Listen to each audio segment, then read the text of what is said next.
Hello, and welcome to the RUACH show. RUACH is a Hebrew word which means wind or breath or even spirit of God. But for us who are gathered here today, we use the word, the acronym, for religious understanding and community harmony. And we look at issues of the day and we come to them from a faith perspective. My name is Father Brian Flynn, and I'm the pastor of the Lynn Catholic Collaborative of St. Mary's and Sacred Heart parishes. And I'd like to have my other cohorts introduce themselves today. I'm Jon Niketh, and I serve as pastor of First Lutheran Church in Lynn in Wyoming Square. And I'm Reverend Jane Gould, and I am the rector of St. Stephen's Episcopal Church here on the Common in Lynn. So good to be here, Brian. It's good to have us all together. It's been a little while, it seems. It has. So it's great to be here. Our topic today is the environment, Caretakers of Creation. And we know that the environment is a widely discussed issue now, although some people wonder if even we should be discussing it. And what is our role with the environment, if we have one at all? And I thought we'd begin today's show with two quotes speaking about global warming and seeing if we could tell maybe where people are coming from and I'll give you the choice of who maybe said these quotes. The first quote: "A very solid scientific consensus indicates that we are presently witnessing a disturbing warming of the climatic system. A number of scientific studies indicate that most global warming in recent decades is due to the great concentration of greenhouse gases released mainly as a result of human activity." That's our first quote. The second quote: "The concept of global warming was created by and for the Chinese in order to make U.S. manufacturing non-competitive." Now, one of those quotes is from my boss, Pope Francis, out of Rome. The other one is from not my boss, presidential candidate Donald Trump. Oh, dear. Who do you think said what? What do you think, Jane? It's a hard guess, but I do know Pope Francis issued an extensive statement on the environment. So I'm going to guess that the first is part of Pope Francis's discourse. You are correct, Jane. And that perhaps global competitiveness would be more aligned with presidential candidate Trump. Good job, good job. So what do you think? Well, clearly we have two very divergent worldviews here. And when I say worldview, I suppose I should say sort of cosmos view, that these are two different ways of understanding our relationship to and responsibility for the we call the creation, the universe, the land, the sea, the air, other species, minerals, everything. One seems to indicate that human beings have a responsibility and a call from God, perhaps even to care for, respect, and do whatever we can to make life on this planet habitable, and not just for us but for future generations. And one, I don't know how I would characterize it other than perhaps a willful disbelief in scientific fact and stir in some xenophobic, whatever, fear, and the bottom line being the market, that the most important thing that we need to care about is profit and the bottom line for corporations, which are two different value systems. And as a faith program, which I mean, I think for so often this is the bottom line of not just so many issues. What's more important? Is money more important, or are people and the creation more important? Because you can't usually have both. Though it's interesting because from 1994 to 2001, I was the Episcopal chaplain at MIT. And part of what the chaplain there does is run a program called the Technology and Culture Forum. And in the early to mid 90s, we would do programs at MIT on global warming.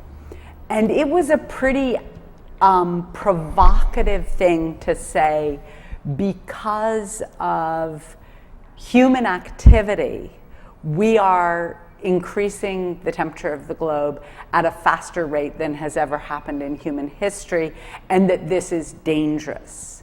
And the leader on our steering committee pushing for these programs was a guy named Jake Jacoby, who was a professor at the Sloan School of Management, which is not, it's pretty neoliberal. It's not known for being like a left-leaning crew of economists, which is what Jake is. And, his line was, it is not good for the global economy for us to destroy the earth. And we really, and he wouldn't, even though he was an Episcopalian, maybe because he was an Episcopalian, wouldn't have said, God has given us responsibility to be caretakers of creation. But he would say, if we are going to have a global economy that serves humanity and allows for the building up of capital and wealth, we need to find ways to do it that don't compromise our human existence, that don't compromise coastal regions so that we flood Los Angeles and New York, right? Most of the large cities of the world are on oceans. And if you continue to melt the polar ice cap, you end up flooding the major cities of the world. How does that advance a global or even national economic system? Well, right. And this is what baffles me, is the profit motive you can almost understand. But, if we had if there was a terrorist threat threatening to wipe out Florida or Manhattan, we would be doing everything that we could possibly do to react to that and get ahead of that and prevent it from happening. And yet, here we have something on the same scale, and rather than do something about it, we sort of pretend that it isn't real, what we should be, even if you take out the faith element, look at it just from an economic standpoint, someone's going to come up with a solution to this. The future is in clean energy. Why wouldn't we want American jobs and our economy to be driving that rather than letting other folks do it and then us come in at the last minute, because we want to deny reality? I think there's such that mentality of like you say, a terrorist attack in a major city, we would do anything to prevent it. When we think of global warming and what that might do to the economy, I think too many people are just, well, that will take care of itself, or someone else will fix that problem later. It's not tomorrow, it's not next week, so I'm just not going to worry about it. I want what I need, what I can get from this. I think it is interesting, though, when we talk about the business end of it, or the economy, looking at the economy, what it means is the Pope was somewhat criticized, primarily among Catholics, of course. We do good at criticizing our own Pope for even entering into this conversation. And just his idea, he said when he released this letter that people are going to speak about this from a scientific end, from a business perspective, and we, people of faith who believe in a creator who gave us this world, have a voice in this too, and it's an important voice, and it's just it's coming at it from a different perspective, but all perspectives are needed when you're talking about an issues or any issues. So I applaud him for that, for standing up for that, and even, some people say, well, some people don't believe in a creator or a God, and he said, okay, but we do. But we do, right, exactly. And we're going to bring that story to the equation. I think that's in the name of the Pope's encyclical is Laudato Si, which I'm not a Latin scholar, but I think means "Praise be my Lord," God, which was the first line of St. Francis's hymn, where he talks about basically everything, the animals, the sea, the air, as his brothers and sisters. That this creation, this gift we've been given, is not a natural resource simply to be mined and extracted and used for our own benefits, but that we are in a kind of we are all from the same stardust in a sense. There was I was at a conference this past week on liturgy, and the hymn writer Dolores Duffner, who's a Roman Catholic Benedictine nun, has written a new hymn where I think the first line is, "Could it be that we all come from stardust? The whale is my sister." It's sort of a contemporary adaptation of Francis's poem. But it's so jarring to sing and pray those words because we are so indoctrinated to think of, I mean, I remember in school, the term natural resources, that these things are sort of here for our use. Drill, baby, drill, But to think that, in that first, in the creation story where God says, have dominion over the creatures. Right. Dominion doesn't mean power over. Dominion is where we get the word Lord, and at least for Christians, when we look at the Lord Jesus, he used his lordship in a way that served and had preferential option for the needy and vulnerable. So if we have dominion over creation, that doesn't mean that we abuse and extract wealth from the creation, but that we use the creation to serve each other and we honor the...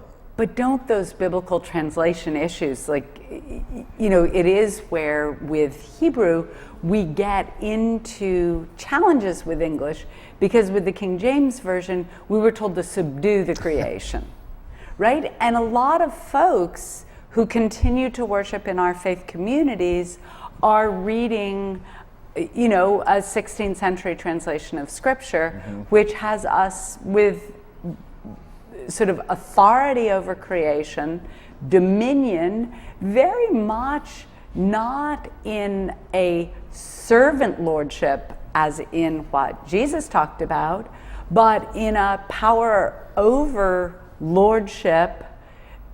This is mine, you vassals and servants of the world are mine. I own you, and I will use you however I see fit, and I will subdue you for my profit. Mm-hmm. And I think we really, certainly, and I wish Margie were here to mm-hmm. interpret the Hebrew from how a Jewish community, past and present, interpret it, but certainly from a Christian perspective,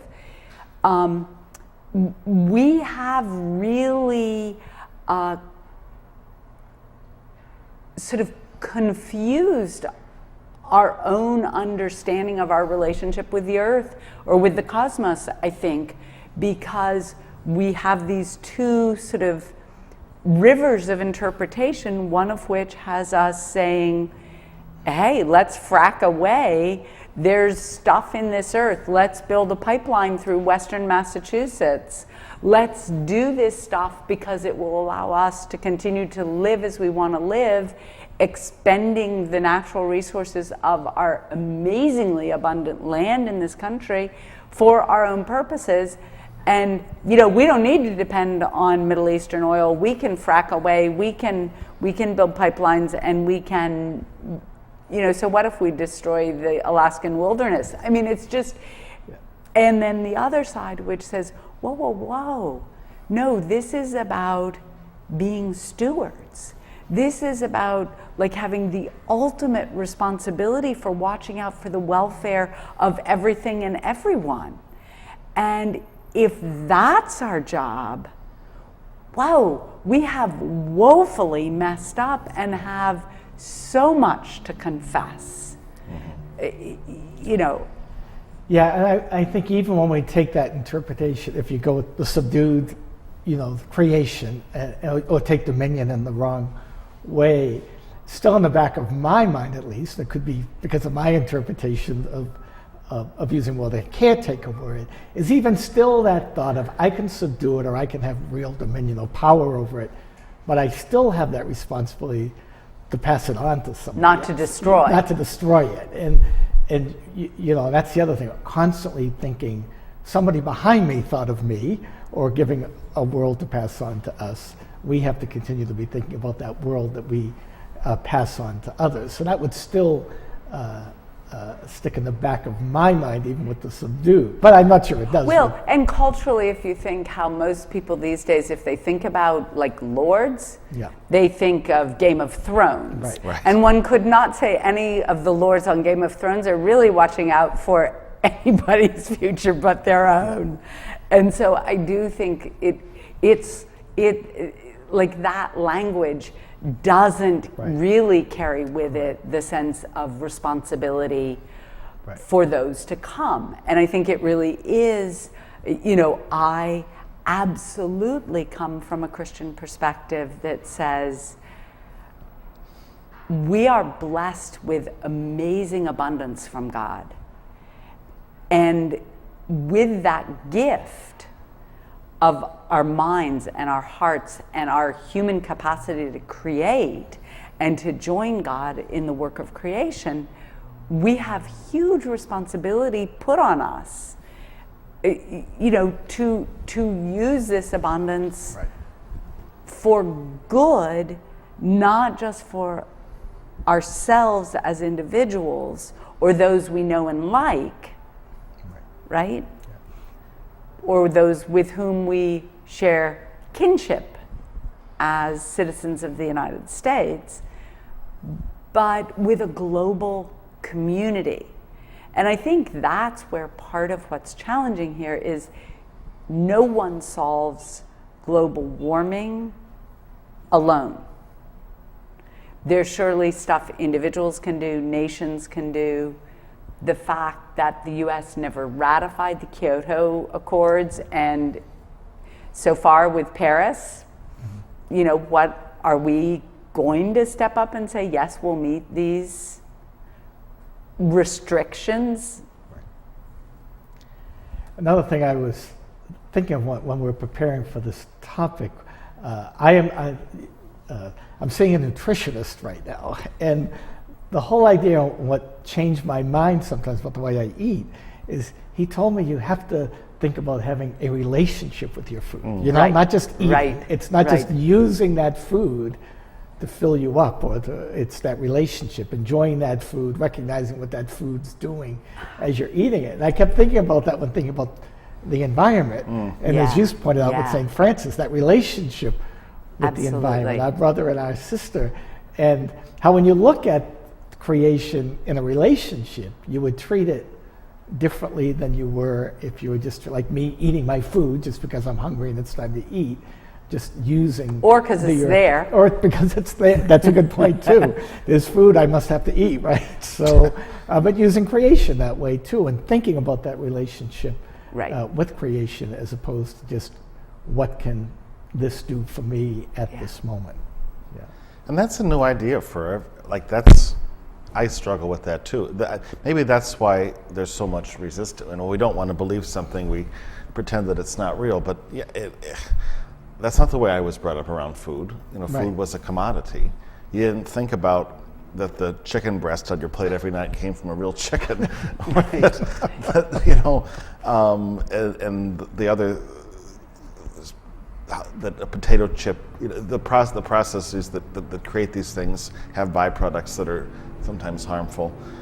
But even with that, there's a justice economic issue. Organic food, locally sourced food is often much more expensive than a cheeseburger at McDonald's.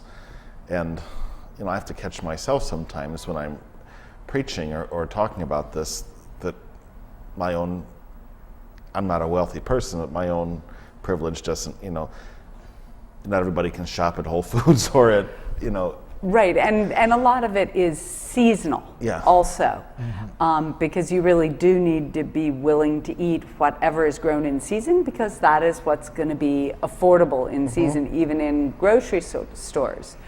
But I think, yes, we this Sunday in church, because we're in the, as you put it, octave of Earth Day on April 22nd, this Sunday, we're doing our more contemporary service that we call Living Word Worship. And we're focusing on the creation. And then the following Sunday after church, we're planting seeds for people to take home or put in our church community garden.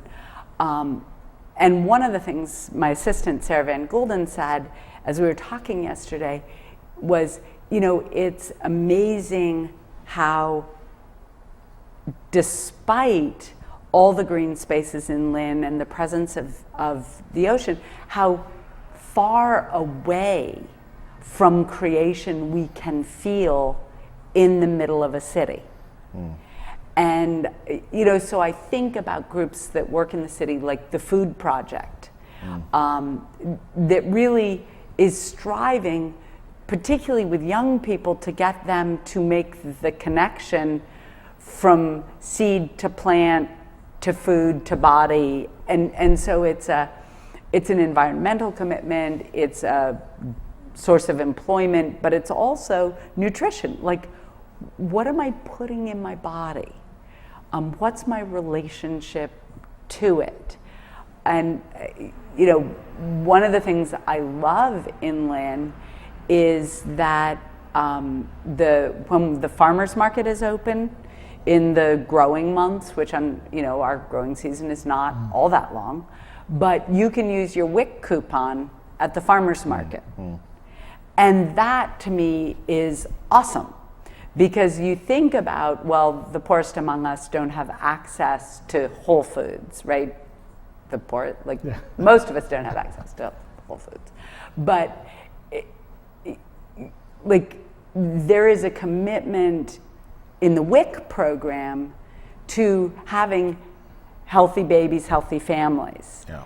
And so the fact that you can take your WIC dollars to the co-op or to the farmers market, where frankly most of our growers are immigrants and they're growing the stuff folks know from home, and it's an amazing, just to go hang out there, even if you aren't buying, is a real Lynn experience. But it is for the community, of the community, for the community. It's one of our really good, how do we have a relationship with food? How do we have a relationship with creation that is about being stewards of people and the stuff that grows? Yeah, and I just thinking from Scripture and from our faith traditions, other examples of what we can see. I love reading the Acts of the Apostles and the early church, but just and we are entering into an increased giving campaign where we're obviously looking for financial increases. But just that early church and speaking about how they sold everything that they had, and this, being a lot of farmers or an agricultural society, that bringing of the food together and sharing, with one another. Right. And just thinking about that when we think about the environment, and when we get back to that business end of it, and some multinational corporations or business people having more than their fair share, and not that idea of it's not mine to keep or mine to hoard, but this, this is, we're called to share. And we've talked about that before, abundance, God's abundance, and that being shared with us, and that's so evident, I think, in Scripture, but not as evident in the world in which we live necessarily. Yeah. Well, and so part of what we're doing this week in the midst of our preaching is having people complete commitment cards around recycling, reducing, reusing, right? And so and also for us as a faith community. And a few years ago, getting into more recycling, but even though at home in Lynn I can recycle, businesses don't have that option in Lynn. And so, where is the advocacy for that? We have a woman who comes with her home thing once a month and takes all our recycling. Like, what a ministry. But that doesn't solve the underlying problem. I was wondering whether, we do that too, but I was wondering whether we should admit that, because we're probably not supposed to be taking the business of recycling and putting it in our home bins. But that's what we do because we want it recycled. Yeah, Waste Management charges us $480 a month for a dumpster. Yeah. But what are the options for Right. recycling? So, but even little things like moving away from styrofoam. Yep. Certain places will sell compostable, biodegradable. Think of how many coffee cups we go through in a year. It's you know, it's what seems like a very small change, using recycled paper for our bulletins, you know, costs a little bit more, but Right. Helping people understand that everything has a cost. You pay now or Right. pay later. Right, You know, my right. father always said, "Penny wise, pound foolish." That Yep. if the price is giving our grandchildren a planet that is uninhabitable, then we can pay more for our rim of paper and cups and plates and the fact that it's happening in a faith community helps people understand this is not Pastor John on one of his sort of liberal rants. This is actually what God is calling us to do, and this is good for the creation. And in a small way, we can live out our faith in a very tangible way. I'm encouraged by how many people, it seems to me, in my parishes do recycle, though, because we run into the same thing. We'll have an event, sometimes in the house or in the church hall, and it's, "Do you recycle, Father?" And it's like, "No, we don't," because of that same thing. Yeah. You know, we have the dumpster for the paper and things like that for the school. But the people are somewhat shocked in some cases that we don't. Yeah. So at least I know, though they probably are. We have made that same suggestion that you guys, maybe somebody could come get our recyclables, you know. But it does seem at least people are more and more aware of it. I cringe sometimes when I think of the amount of paper we use on a weekend for song sheets. You know, just so many things. And again, not just the environmental aspect, but the cost of it too. Like, you know, the cost to the parishes too. That's a huge challenge for us also. Yeah, I just think they're so, I mean, one of the things that's been really helpful to us is our Diocese of Massachusetts, which is all the parishes east of Worcester, have, through a capital campaign for the last maybe 5 or 6 years, have made green grants available. Yeah. And and random acts grants. And the random acts are for like little community things, like $500 to plant a garden in your community or something like that. But the green grants are, you know, up to $10,000 if you match it, to do significant projects. So we have replaced all of the windows in our classroom building. Literally, I'm not joking, it was snowing inside before we replaced them. They were the old casement windows, kind of like City Hall. And, you know, the wind blew at the proper angle and the snow piled up on the windowsill. And now we have windows that have brought down our energy bill, let us consume less, but also made the space way more comfortable to use year round, because we can open them in the summer, we can close them in the winter and stay warm. And now we're applying for one that would replace all our fluorescent lights. We just did that. Well, not with the grant, but we should talk about that. But it's incredible. Like, the savings it's not like it's a little bit cheaper. Right. It's like 20 times cheaper in the long run. In the long crazy. run, but it's the capital investment that's correct. so hard for churches because we don't have pools of money sitting around. And yet, if you don't step up and do it, you're bad for the environment and you're wasteful of the resources people give you to do ministry, right? Like, you're hemorrhaging money on your fuel bill and your electricity bill. And hurting the environment. And it's so bad to be bad in every way on stewardship as churches. 3 strikes. But you're right. We made the investment in St. Mary's Church for the LED lighting and you're right. It's a hard decision when you go. Because you see that investment that you have to make, and and also getting up to put getting the first ones in That's what we've just done, our church ones, and getting up there. Did you do it yourself? I don't mean No, personally. no. We had others do it. Okay, yeah. It's way too high to do it ourselves. Well, yeah, and that's my challenge at Sacred Heart. It's a little bit higher than that's the next project. I think will be the lighting there. So we discussed at the beginning, before the show began, Caretakers of Creation. Should that have a period or a question mark after it? We decided to go with the period, but any thoughts on that? I mean, we've touched upon it some. As an are we currently, or should we be? Yeah, I mean, I suppose what the question is. That's sort of the question.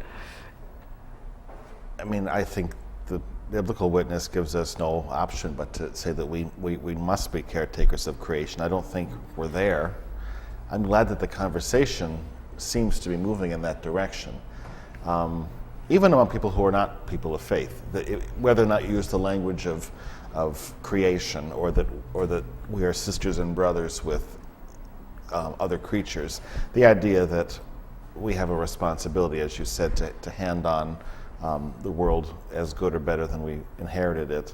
I hear more people talking that way, and it's become part of the political discourse, and it's, whether it's enough to make a lasting difference. You hear scientists talk about there being a tipping point where at some point, sort of like pulling the trigger on the nuclear bomb, there's no going back. And I don't know enough to know how close we are to that.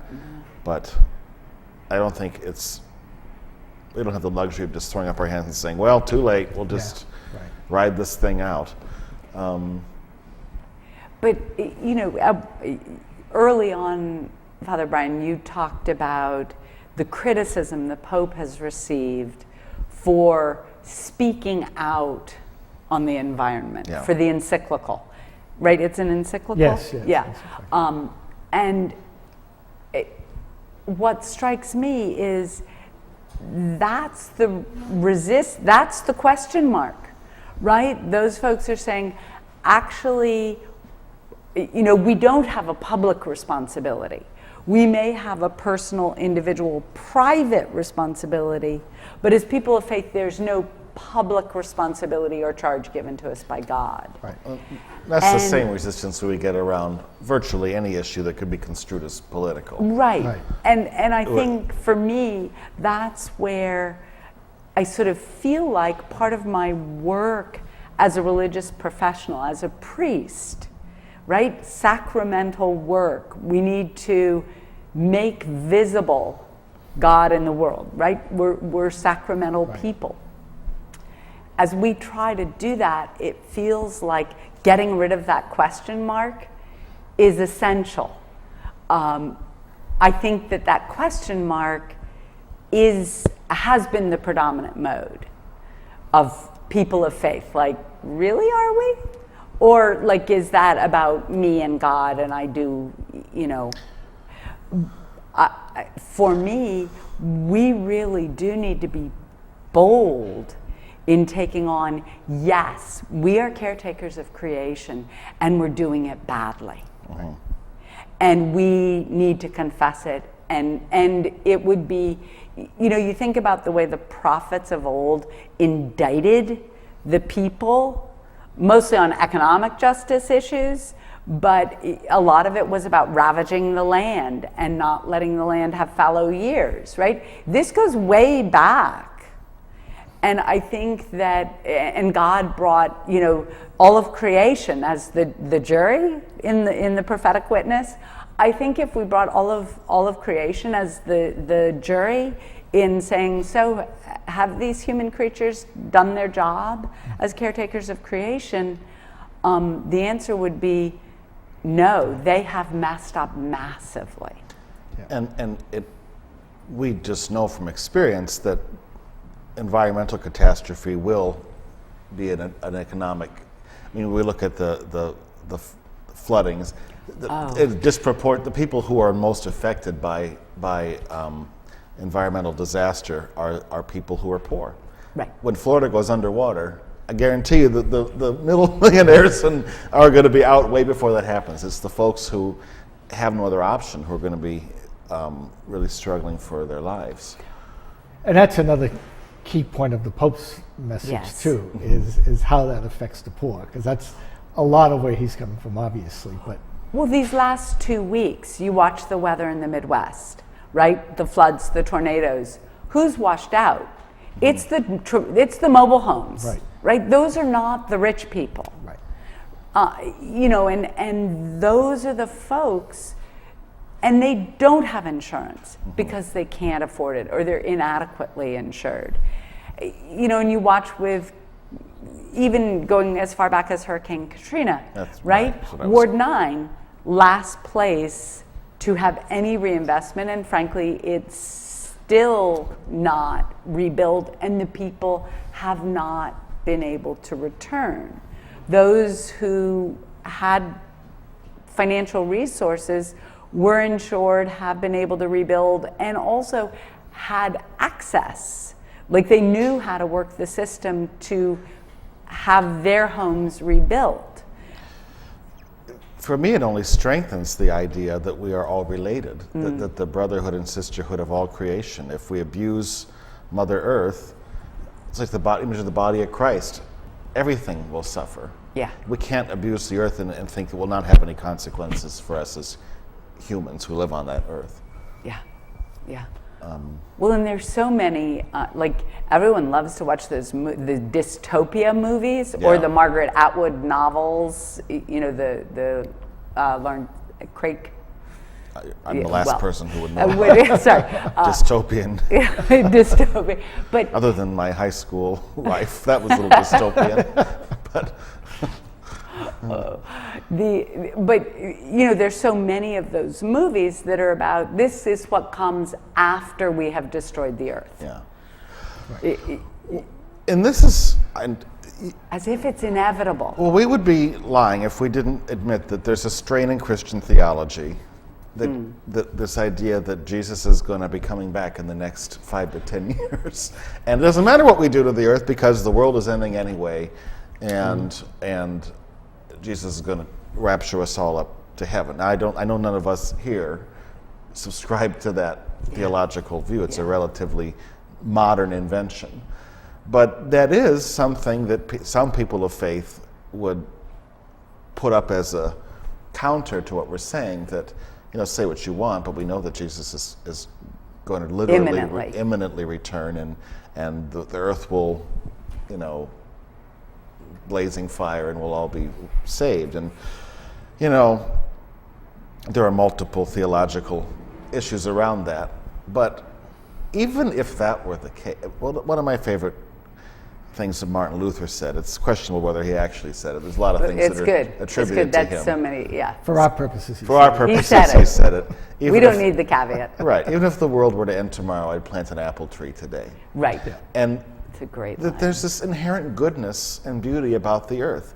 So what if it isn't here tomorrow? Today it is here, and it's a gift, and it's beautiful, and God made it good, and there's no excuse to abuse it. Even this idea that 5, 10, 20, 50, 100,000 years down the road, that some sort of apocalyptic event is going to happen, and we have no control over that. And all we have control over is the world we've been given. And it just seems to me to be a rather cheap excuse to sort of discount our own responsibility for the world based on I think you're right. I mean, imagine 5 years without seeing a sunrise because of pollution, or a sunset, or not seeing the crystal blue water or something in the ocean because of, again, there's that beauty part of it. But also, we talk about, we can't possibly make these changes.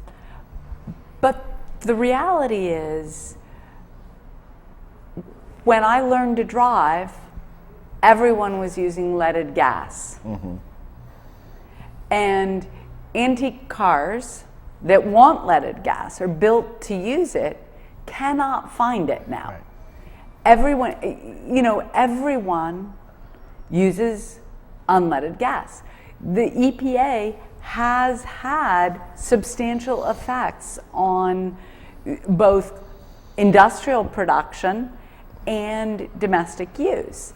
So, sort of going back to your question, so why is it that it's a relatively limited market in terms of investment in alternative technologies, right? Why don't we, as you said, build the jobs in those arenas? We 2 years ago put solar panels on our house. So we now, rather than paying anything in our electric bill, get money back from National Grid on electricity because we make more than we use. That's totally cool. And we can make a charitable gift of electricity through National Grid. These are very cool things to be able to do. And for about the first 6 months, my husband would go on every couple of days and look at our energy tracking and go, ooh, look how much we made. He's gotten a little bored with it now, but and not every house can have solar panels. We are oriented nicely to collect sun. But you can find out if you own your home. And if you're renting a place, it might be in the interest of your landlord to put in solar panels if the building is, can be converted in that way. How long ago did you do that, roughly? 2 or 3 years. Because it really seems to be a hot item Yeah. again lately. You see a lot of advertising for it. Well, and we got all kinds of incentives from the Commonwealth to do it, to make it affordable to do, and tax credits back and stuff like that. So Massachusetts has been doing some stuff to support. What Massachusetts decided to do was to incentivize individuals making a choice to go solar or put up a wind, rather than trying to build giant solar farms and giant wind farms. Right. They said, it's way better to give individuals this incentive than, frankly, fight what Cape Wind's fighting down, trying to put something in the bay. Yeah, we the St. Mary's roof is covered in St. Mary's School roof is covered, which is in solar panels. Yeah, we are for the church. It's harder for businesses because there are fewer incentives. Which also, like the recycling, it's why don't we make these things more accessible to businesses as well as residents? But I think that's a good point, because you're right. You started this by can we do it, and you mentioned the unleaded gas, and now we're talking about the popularity of solar panels. It seems to be, and I was just thinking with automobile relations, too. When they come out with those new gas mileage requirements, and when they come out with them, they seem so far away, and you hear that it's going to make the cost of a car go up $20,000, but yet we're getting there. You know what I mean? You see automobiles now getting that 30 miles per hour, or whatever it is, and it hasn't been the catastrophe that the automobile manufacturers said it was going to be. So I think to be on the lookout for that next great thing, the solar panel or the LED bulbs or whatever it is, and to take advantage of that. Well, I don't know if you saw the movie Who Killed the Electric Car, but in 1990, General Motors created an electric car, and it was basically shut down, and the prototype even destroyed, because it so threatened the fossil fuel industry that the idea that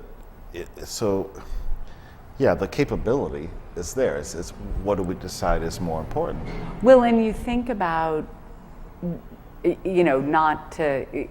you really want to go into environmental justice, so you look at General Motors, you look at the entire Detroit automobile manufacturing, you look at Flint, Michigan, and the pollution of their groundwater, and the willingness of government and city officials to let poor people and majority people of color continue to drink water that they knew was poisonous, like literally poisonous, break out in rashes when you wash with it, carcinogenic, known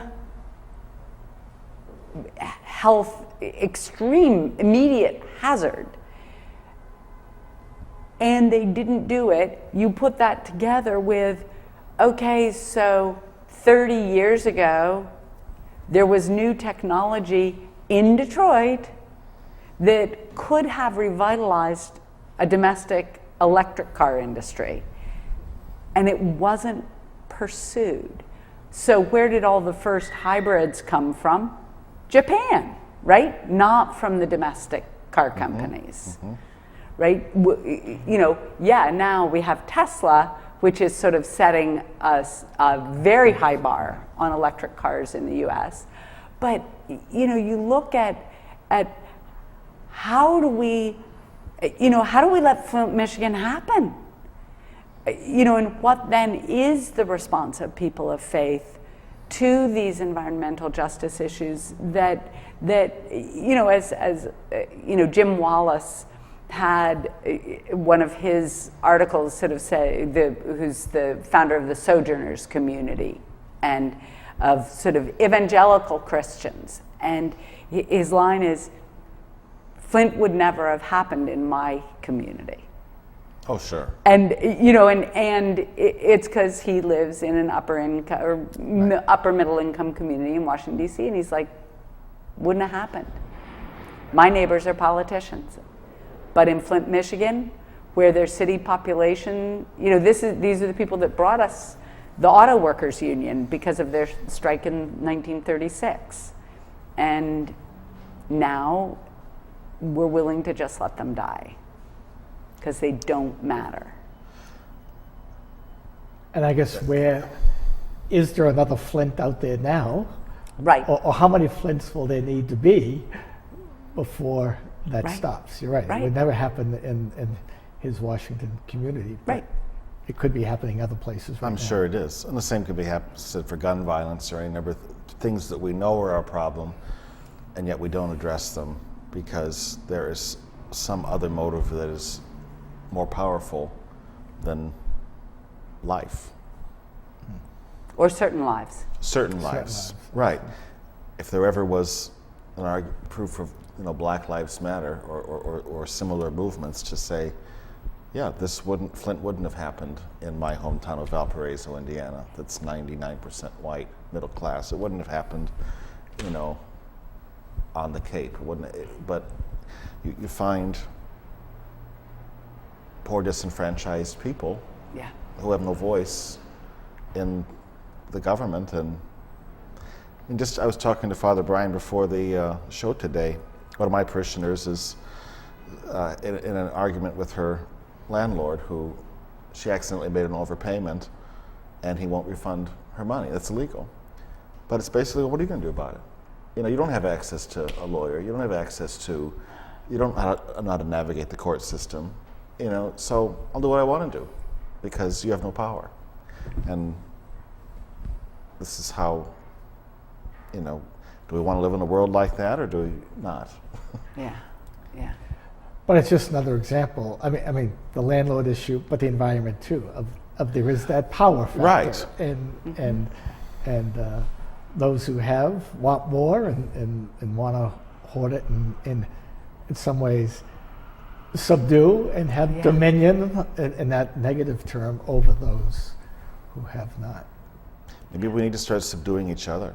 You know, saying you actually don't need all this stuff, and nobody likes to be told they can't have something, but you know.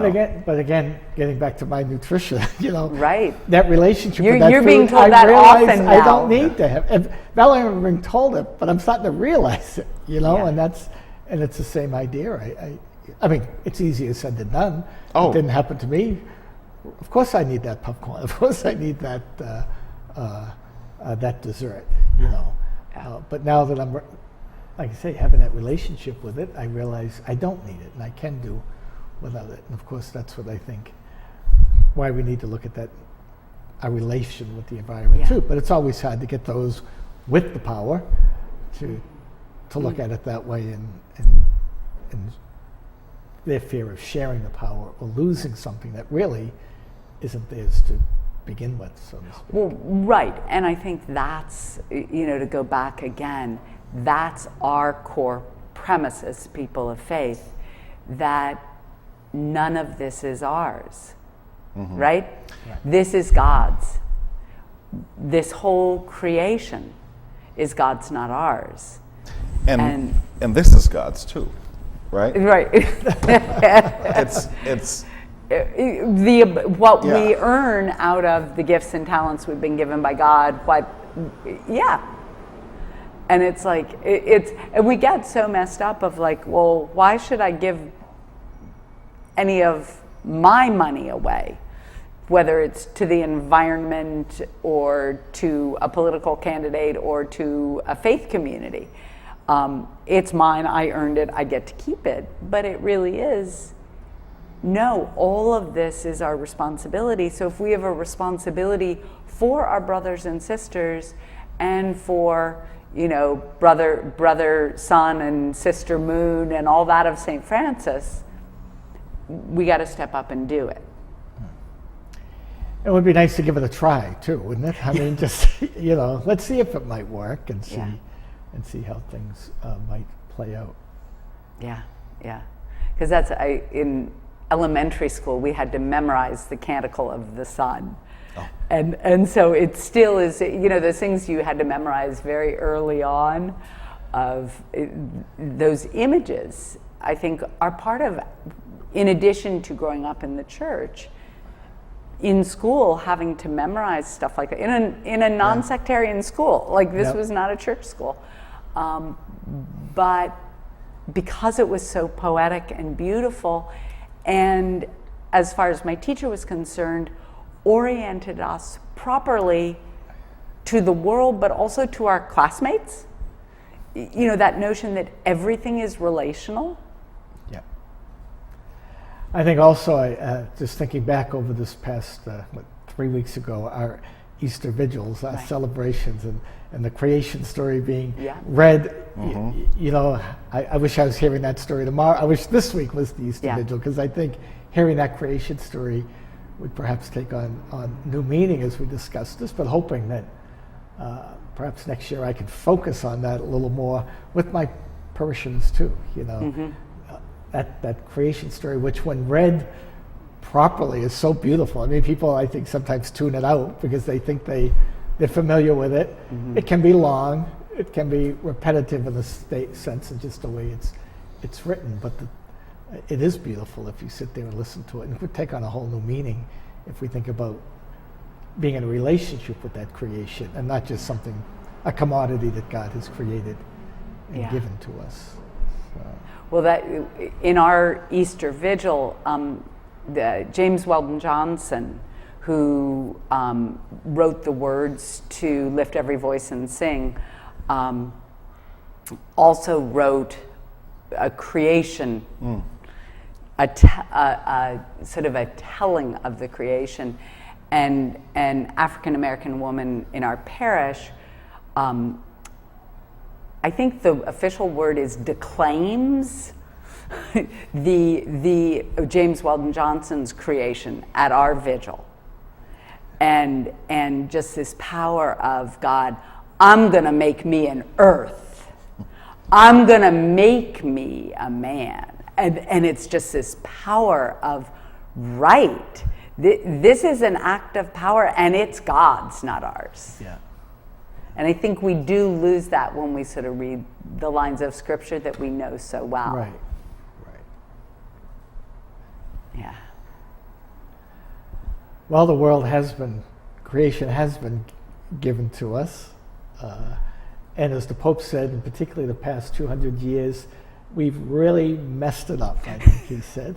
And he even called it, I think the phrase he used was it's become a major trash bin. I think he actually used that term, and I think it's something for us all to think about and again take responsibility for in one way or another, as individuals and as communities and faith communities also. Because as you said, Jane, we're really the ones that have to bring that part to the story. Voice. That voice to the story. Yeah. Because that is, you know, that's part of what I have really appreciated about Pope Francis, right? You know, I am not under his authority, but I really appreciate his clarity about the necessity of bringing a faith voice to public discourse. Yeah. It's not saying that our voice is the only voice, the most important voice, but it is our voice, and it is essential in political discourse. And it is not a naive or unrealistic voice. We may have, in using Amos's words, a different plumb line than, you know, neo-capitalists, you know, or neoliberal economists, but it is still a plumb line that says, are we level? You know, are we living as we should be living? That's right. All right, any other thoughts before we're just about time to wrap it up? I think that's a nice way to sum it up. If what we do in our churches has something to do with out there, and if what out there has something to do with what we do in here, then what's the point of any of it? Right. Yeah. That God came, for Christians, we believe that God came to us as a flesh and blood human being in our sacramental life. We lift up bread, wine, oil, water, things of creation, and these are the means through which God encounters us with grace. So we cannot discount our relationship to the creation. Well, it's been great having our conversation today. We started, you know, environment, creators of creation, period, question mark. We thought period. Exclamation point. There we go. There we go. If it is a question or a mark. emoticon. Woo! But we hope all of you think of it as an exclamation point, that it's a gift given to us by God, in our voices saying we need to take care of. So until next time, we look forward to being with you again, and God bless, and may He give you peace.